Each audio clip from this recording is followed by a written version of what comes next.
Hi friends, வணக்கம். Welcome to தினப்படி சமையல். இன்றைக்கி ரெசிபிக்கு போகிறதுக்கு முன்னாடி தினப்படி சமையல் சேனல் பிடிச்சிருந்ததுன்னா சப்ஸ்கிரைப் பண்ண மறந்துடாதீங்க. பக்கத்தில் இருக்கிற பெல் ஐக்கானையும் கிளிக் பண்ணி விடுங்க. அப்போ தான் நான் அனுப்புகிற வீடியோஸ் உங்கள் நோட்டிஃபிகேஷனுக்கு வரும். இன்றைக்கி நம்ம பார்க்க போகிறது மேங்கோ பேன்கேக்.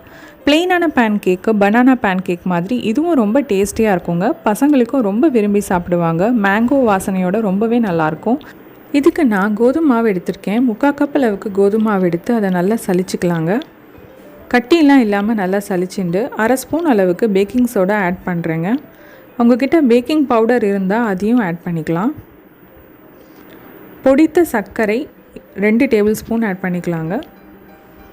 தயிர் 2 டேபிள் ஸ்பூன். துண்டு துண்டாக நறுக்கிய மாம்பழம், ஒரு மாம்பழத்தை நல்ல பீஸாக நறுக்கிட்டு அதையும் ஆட் பண்ணிக்கலாம். Vanilla essence 1 teaspoon. பால் 3/4 கப்லேருந்து 1 கப் அளவுக்கு தேவைப்படுங்க. இன்றைக்கி நான் 3/4 கப் அளவுக்கு கோதுமை மாவு எடுத்துட்டுருக்கேன். அதுக்கு எனக்கு 1 கப் அளவுக்கு பால் தேவைப்பட்டது. கொஞ்சம் கொஞ்சமாக ஊற்றி நம்ம இதை மிக்ஸ் பண்ணிக்கலாம். இந்த மேங்கோலாம் ஏன் நான் சின்ன சின்ன பீஸாக அப்படியே போட்டிருக்கேன்னா, இது பேன்கேக்காக பண்ணி சாப்பிட்றச்சே வாயில் கடிக்கும் போது ரொம்பவே நல்லாயிருக்கும். உங்களுக்கு வேண்டான்னா நீங்கள் நல்லா மசிச்சுட்டு கூட போடலாங்க.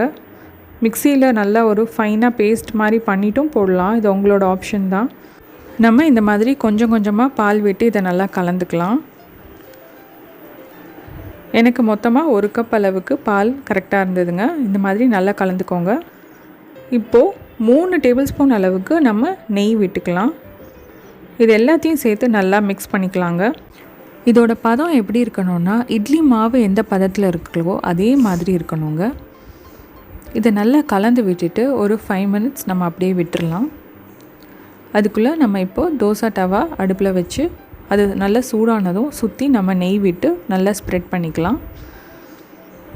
இப்போல்லாம் பேன் கேக் பண்ணுறதுக்குனே தனியாக தவா கிடைக்கிறது. அந்த மாதிரி நம்ம தவாவில் பண்ணோன்னா நல்லா ஈவனான ஷேப்பில் எல்லா பேன் கேக்ஸும் கிடைக்கும். இப்போ ஒரு சின்ன கரண்டி எடுத்து அதில் மாவு பேன்கேக் மாவு எடுத்து தோசை தவாவில் விடலாம். இப்போது இதை நம்ம ஸ்ப்ரெட் பண்ண வேண்டாம். சுற்றி நம்ம நெய் விட்டுட்டு ஒரு 2 நிமிஷம் குக் பண்ணலாம். இதையே நம்ம மைதா மாவில் பண்ணாலும் ரொம்ப டேஸ்டியாக இருக்கும். இப்போ இது ரொம்ப சாஃப்டாக இருக்கிறதுனால இதோட ஓரங்கள்லாம் நம்ம நல்லா எடுத்துட்டு அதுக்கப்புறமா திருப்பி போடலாம். ரொம்ப ஜென்டிலாக பண்ணணும், இல்லைனா பேன்கேக் உடஞ்சிடும். இப்போ இதை நம்ம எடுத்து திருப்பி போட்டுட்டு இன்னொரு 2 மினிட்ஸ் குக் பண்ணலாம். பாருங்கள் எவ்வளோ சாஃப்டாக ஃப்ளஃபியாக இருக்குது. இன்னும் கொஞ்சம் நெய் விட்டுட்டு நம்ம 2 மினிட்ஸ் குக் பண்ணோன்னா நம்மளோட பேன்கேக் ரெடி ஆகிடுது. இதை நான் டேட் சிரப்போடு இன்றைக்கி சர்வ் பண்ணியிருக்கேன்.